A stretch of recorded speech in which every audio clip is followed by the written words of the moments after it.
Hello there, it's the Fabled Harpooner once again with another Great Baggi hunt. We'll be using hammers this time around, and I'm going to show you, well, you can see the actual hammer that I'm going to be using. It's the ball hammer. Now this hammer, you can't actually get it in the Mogger quests. You need to visit the Tangier port and do some ball fungo related quests. In particular, there's one event quest of the streaking with ball fungos, where you can get the tusk and all the tools you need. It's a particular, well, it is an upgrade of the, let's see, go to the hammers. I believe it's the bone hammer. It is the bone hammer. The next stage is the bone hammer plus. After that you can upgrade it to this hammer in particular, of this one of the three options. Well, I'd have shown it to you, but I wanted to figure out how far this hammer could go with the corresponding materials that I had. This is similar to the switch axe weapon in regards of requirements.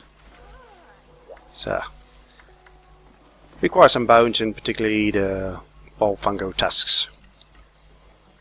So going to be using the Great Baggi armor set, and this is a gunner combo, which is no good for me. See if we can find something better. Apparently not.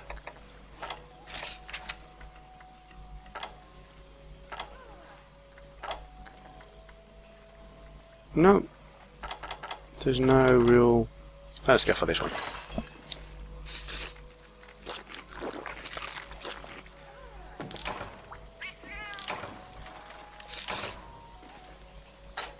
Only foodie. Foodie, what did foodie do? Food effects remain even after you faint in battle, but there's no effects they have, as far as I know. So, yeah, 10 points of health. Again, well, and I'm not really planning on fainting.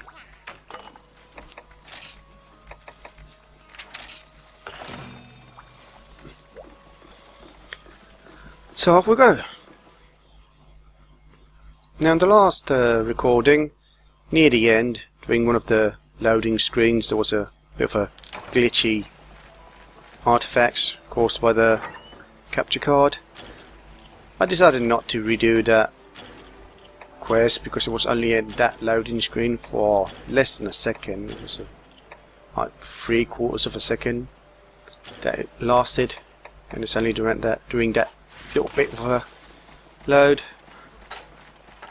Did try to look around if I could have any tools to try and manually fix it, but in the end I didn't bother, just uploaded it as it is. Hope it's not a bother to any of you. It was a bit for me, because I don't like uploading things like that. Oh yeah, they've got mine kicking in. Where are you going, mate?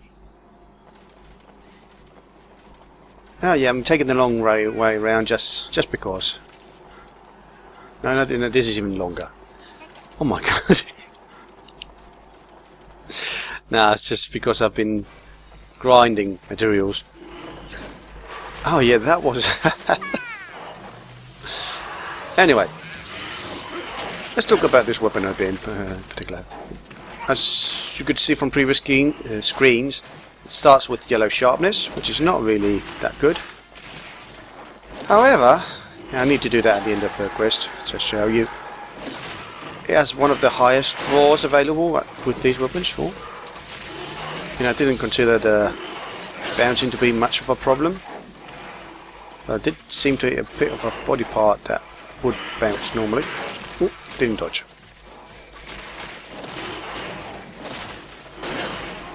Okay, the tail causes a bounce. That's not a problem.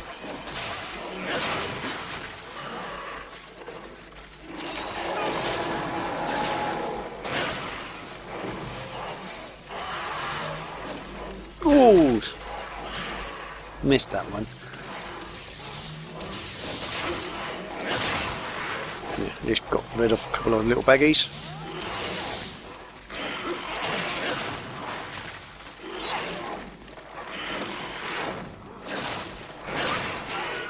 Okay, missed that one.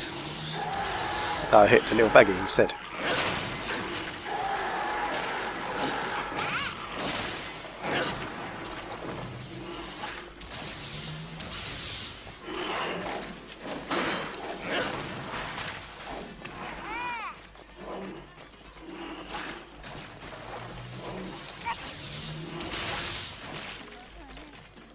Now what else?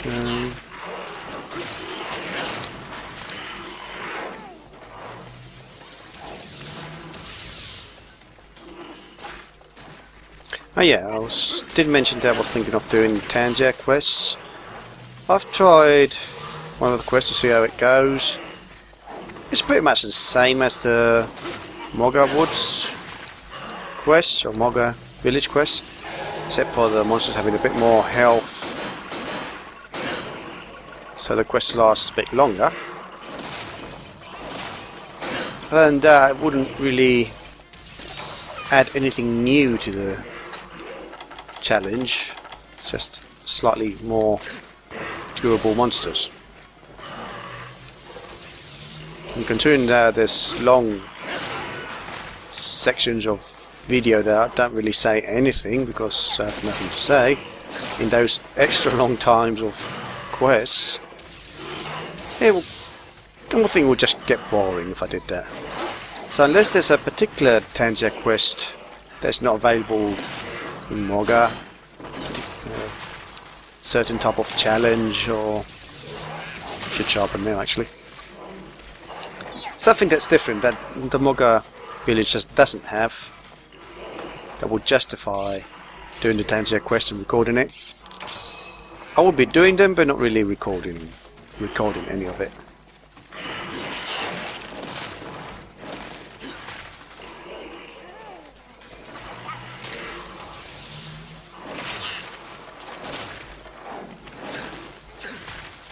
Now, I got exhausted, so I really should try to go for the knockout. And there we go. Let's see if we can get the break now. If the little ones let me.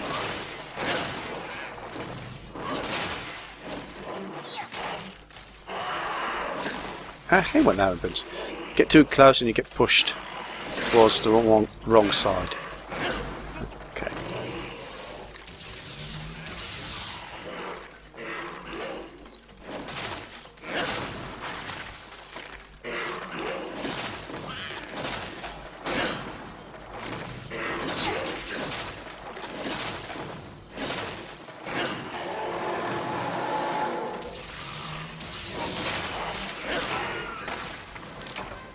And I didn't even manage to get the break on the head.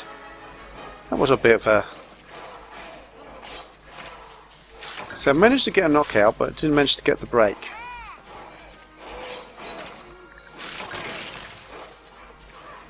Pretty much you can expect the hammers to get the break on the crest easily because of the focusing on it. Bit of a baffled there with that result. Time not bad. Pretty quick. Ooh. It respawned a new rock. Well, I think it did. Wasn't there a red one there?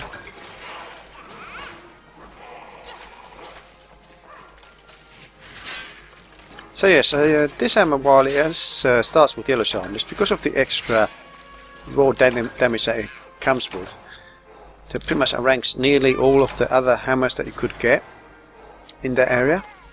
Makes up for it.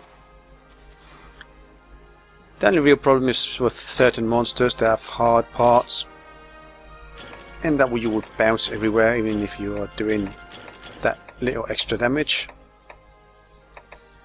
Seems like I expended some of the monster bones here and there, not too much.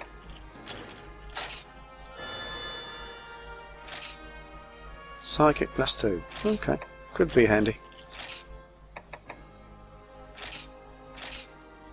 So let's see, I'm going to show you comparison of the stats with current hammers.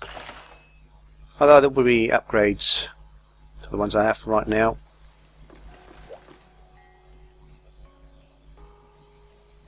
Hopefully there will be no graphical glitches anywhere. Anyway, go here and sort them. If we can compare it with all the other hammers. Well, this is one of the weakest, so one of the Rarity 1 hammers.